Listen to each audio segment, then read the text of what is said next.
নিয়ে চলে এসেছি আজকে তোমাদের জন্য আরেকটি নতুন ভিডিও। যারা এই মুহূর্তে বিএ 6 সেমিস্টার সংস্কৃতে অনার্স করছো তাদের জন্য মূলত আজকের এই সাজেশন ভিডিওটি। যাদের সংস্কৃত সিসি 13 পেপার আছে তাদের এবছরের যে কোয়েশ্চেনগুলি ইম্পর্টেন্ট 10 নাম্বারের জন্য বা 5 নাম্বারের জন্য বা 2 নাম্বারের জন্য সেইগুলো নিয়ে কিন্তু আলোচনা করব আজকের এই ভিডিওতে।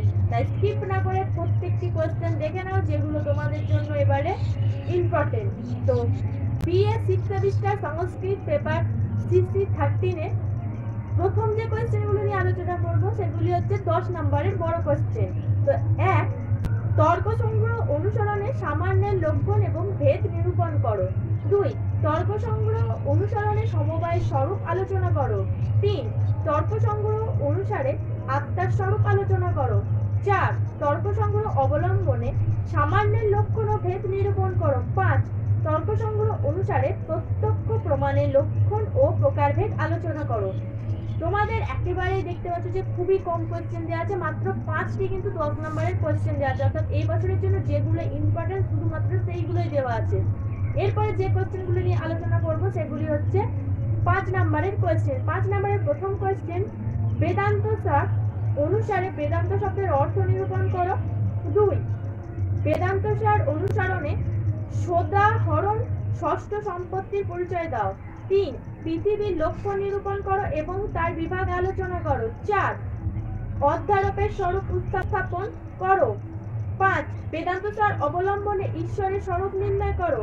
6, তর্ক সংগ্রহ গ্রন্থের মঙ্গলাচরণটি অর্থসহ লেখো। মঙ্গলাচরণে উল্লিখিত বালানাম পদটির অর্থ লেখো।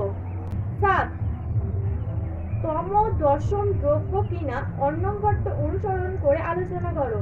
8, সংক্ষেপে করণের প্রকারভেদ আলোচনা করো। 9, সংক্ষিপ্ত টিকা লেখো বায়ু পঞ্চকম। 10, বিকার ও বিবর্তের মধ্যে পার্থক্য লেখো। তো এই ছিল তোমাদের 5 নম্বরের কোয়েশ্চেন।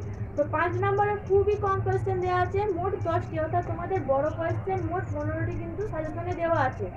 এরপরে যে কোয়েশ্চেনগুলো নিয়ে আলোচনা করব সেগুলো হচ্ছে 2 নম্বরের কোয়েশ্চেন। তো 2 নম্বরের প্রথম কোয়েশ্চেন হচ্ছে, বেদান্ত সার গ্রন্থের মঙ্গলাচরণ শ্লোকটি লেখো।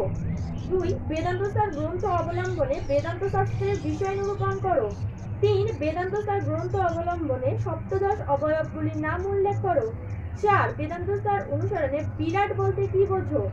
5, বেদান্ত সার গ্রন্থ অনুসারে বিক্ষেপ শক্তির সংজ্ঞা লেখো। 6, অনুবদ্ধ শব্দের অর্থ কি, এর প্রকারভেদগুলি লেখো। 7, বেদান্ত সার অবলম্বনে বস্তু ও অবস্তুর সংজ্ঞা লেখো। 8, সাধনা চতুষ্টয় বলতে কি বোঝায়। 9, উপাসনার প্রয়োজনীয়তা কি। 10, সদানন্দ যোগীন্দ্রের মত অনুসারে অজ্ঞানের লক্ষ্য নিরূপণ করো। 11, বেদান্ত সার অবলম্বনে কর্মেন্দ্রিয়গুলি নিরূপণ করো। 12, বেদান্ত সার অবলম্বনে পঞ্চীকরণের সংজ্ঞা দাও। 13, বেদান্ত সার কি ধরনের গ্রন্থ, এই গ্রন্থের প্রণেতা কে। 14, তর্ক সংগ্রহ গ্রন্থটি কোন দার্শনিক শাখার অন্তর্গত, এই গ্রন্থের অধিকারীকে। 15, রস কি, প্রকারভেদগুলি উল্লেখ করো।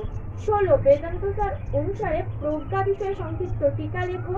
16, সদানন্দ যোগীন্দ্রকে অনুসরণ করে জ্ঞানময় কোষের সংক্ষিপ্ত পরিচয় দাও।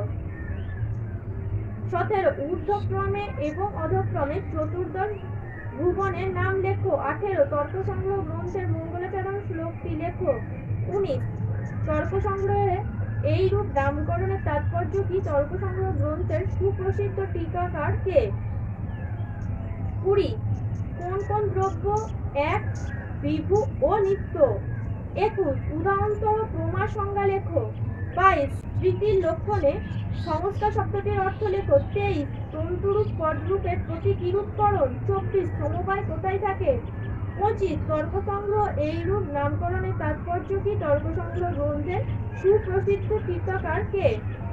26, সংক্ষিপ্ত টিকা লেখো আকাশ। 27, উদাহরণসহ করণের সংজ্ঞা লেখো। 28, স্মৃতির লক্ষণে থাকা সংস্কার শব্দটির অর্থ নিরূপণ করো। 29, বুদ্ধির লক্ষণ নিরূপণ করো, তার ভেদ প্রদর্শন করো। 30, ঘট পদ নয়, এখানে কোন প্রকার অভাব সূচিত হয়েছে তার লক্ষণ নিরূপণ করো। তো এই ছিল তোমাদের সংস্কৃত সিসি 13-এর যে এবছরের সাজেশন সেটি। তো তোমাদের যদি অন্য কোনো সেমিস্টারের কোয়েশ্চেন পেপারের সাজেশন বা কোয়েশ্চেন পেপার দরকার হয় তাহলে আমাদের কমেন্টে জানাতে পারো। আজকের ভিডিও আর বেশি বড় করছি না, আজকের ভিডিও এই পর্যন্ত। ধন্যবাদ সবাইকে। Junior education.